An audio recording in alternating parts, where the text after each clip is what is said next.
There's a moment in that movie where after Niki Lauda gets married, where he tells his wife, happiness is the enemy. Where basically he's explaining that, when you're happy and when you feel settled well, you don't take as many chances, and because obviously you got something to come back home to. You won't take as many risks, and obviously on the racetrack that was important at that time, and as it also applies to fighters as well.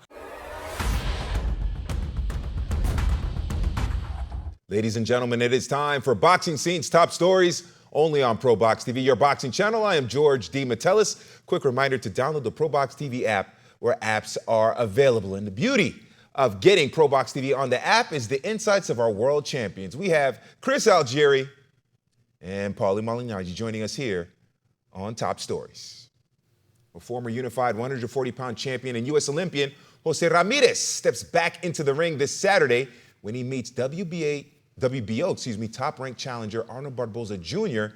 in Riyadh on the Latino night card. Now, Ramirez departed top rank for Golden Boy during last year, and with COVID having a hand in his absence a little bit and a fourth child on the way coming in January, Boxing Scenes caught up with Ramirez, and he discussed the importance of family and yearning to regain a belt after efforts to make a fight against Teofimo Lopez fell through in his final top-ranked card. All right, Chris, how challenging is it for a fighter to put aside that personal life and get back into that warrior, that fighter mentality?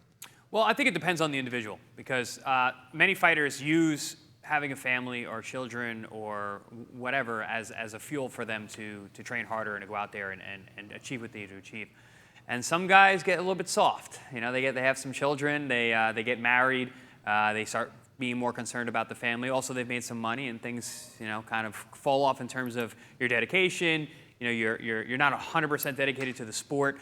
Discipline starts to wane a little bit as we age. So it truly depends on the fighter. I'm not really sure what's going to happen with Ramirez. I mean, at his best, extremely talented, very tough style, great amateur pedigree, good power, great jab, good body punching, excellent fighter, and very good champion for a long time. So if he can dig back to what he was, I think he can still be a major player in this weight class, which is kind of upside down at the moment. 140 has really changed faces the last 18 or so months, with fighters moving in different weight classes, new fighters coming in, knocking off champions, other champions not being that active. So there is a place for Jose Ramirez if he can go back to that old school style that he had and that dedication, even though he has these other outside of the ring influences affecting him. Yeah, Paulie, go ahead. Yeah, if my aunt had balls, she'd be my uncle, champ. I'm not sure that once you leave into that uncomfortable zone and you go into that comfort zone, if you're able to go back into that discomfort zone, and time will tell, and we'll see soon when it comes to Jose Ramirez. This conversation reminds me of the movie Rush. The movie Rush is one of my favorite movies, actually. It's about the 1976 Formula One season and the rivalry James Hunt and Niki Lauda had. And there's a moment in that movie where after Niki Lauda gets married, where he tells his wife, happiness is the enemy. Where basically he's explaining that when you're happy and when you feel settled well, you don't take as many chances, and because obviously you got something to come back home to. You won't take as many risks, and obviously on the racetrack that was important at that time, and as it also applies to fighters as well. There's a little bit of a reckless abandon that you need to have when you're a fighter, of a fearlessness that you need to have as a fighter if you're trying to climb to the top. And Ramirez knows this. He's been there. He's been to the mountaintop already. He was one of the best fighters in the world at one time. And, he still may be a very good fighter, but how much that desire and hunger is still left now that he has that settled into that family life, having kids. People can say, like the champ said, people can say, oh, it's motivating me to fight harder, but is it going to motivate you to also want to come home as well, come home safely and sound, because you don't want to leave your family worrying about you or having to take care of you if you're hurt, or having to leave them altogether in case something more disastrous happens. These things run through your mind once these life-changing moments happen in your life. It's not just a career thing, it's a life thing. So, saying all the right things, obviously, but a lot of times we've seen when guys get in the ring, the story the story kind of takes it upon itself. We'll see with Barboza, though, because Barboza himself didn't look so good last fight. There's a lot to prove for him, too. So both guys have a lot to prove here, and we'll see which direction it goes. All right, so Paulie, on that note, who do you like in this fight between Ramirez and Barboza, and why? I mean, Ramirez is sort of more battle-tested, and he's proven a lot. But honestly, I would have to be a psychiatrist or a psychologist to predict this fight because I don't know what each guy's head is at, The predictions in fights like this, I mean, you want to flip a coin as to which version you're going to get. We've seen various versions of Barboza. When he's on, he's on. But he's randomly off. And he's also randomly a guy who has been waiting for a title shot, never got it, and now we need him to be on if he's going to live up to the hype, right? And Ramirez is sort of, he's trying to prove that he's still got something left after sort of being written off as a guy who's never, who's not never been there, but not going back to the top. He's sort of been a guy who's looked at as, okay, he's been there, but he's not going back to the top. He's a little bit of shop worn. So, I don't know, bro. You want me to make a prediction? No, you don't. Based on that? I don't know. You like in the fight. No predictions there.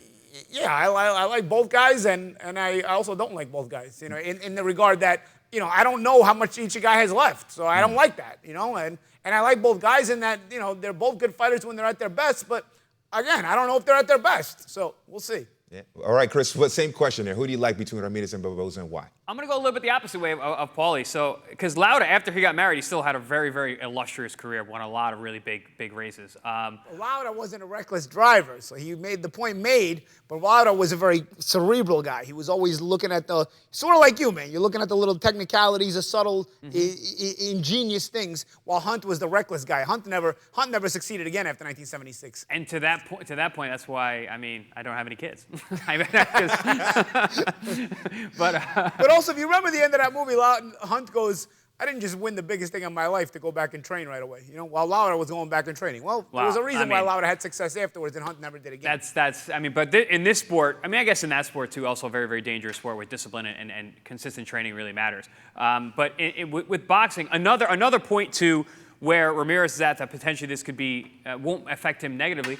He's a Mexican warrior, man. All those guys had families, and Chavez had a big family. Morales, these guys all have big families. Didn't affect their careers. They all fought hard. And on top of that, Ramirez has been in some blood and guts performances, mainly when he fought Josh Taylor when he lost his title.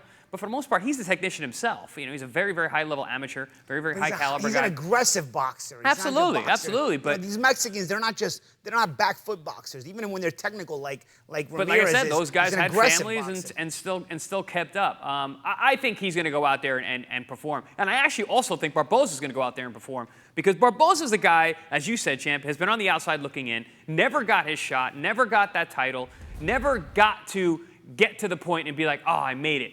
So unless he is completely stale from all the time that he spent on the outside looking in, this is his last opportunity. This is his last chance. And I think that for both of these guys. I call this a loser leaves town matchup between these two because both of them have been so absent from the scene, which is why, Champ, I agree with you. It's very difficult to pick who's going to win because you don't know who's going to show up when these guys fight, very, very rarely and also don't perform when they do. So I do think that I'm optimistic, Chris, today. I'm thinking we're going to get both these guys showing up and fighting hard, but we'll only see on fight night. But I tell you what, Champ, even if they're not at their best, two guys that are a little bit shop-worn against one another is still a good fight. A lot of times you get the best fights out of guys when they're a little bit past both their levels have come down.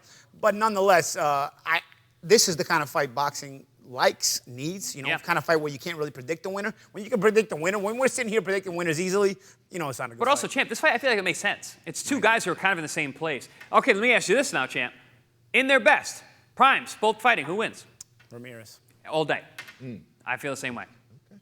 And they're both 32 years of age. And by the way, the WBO president said that Ramirez, if he wins, will land a shot at either Teofimo Lopez. But if Lopez leaves the division, there's a date against Jack Catterall. We'll see if that actually comes to pass. By the way, the article on BoxingScene.com is called Family Man Jose Ramirez Refocuses on Bringing Home a Belt. Any further developments on the career of either Barboza Jr. or Jose Carlos Ramirez, we will talk about it here on Top Stories.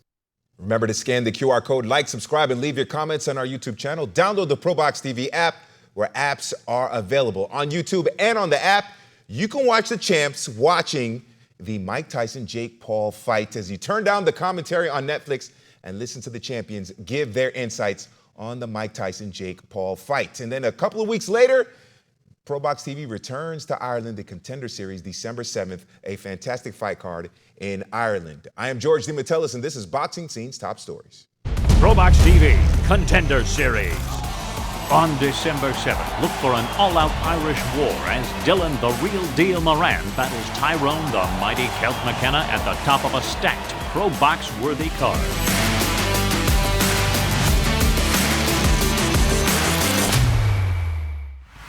For more ProBox TV, scan the QR code on the screen or go to the App Store and Google Play. ProBox TV, your boxing channel.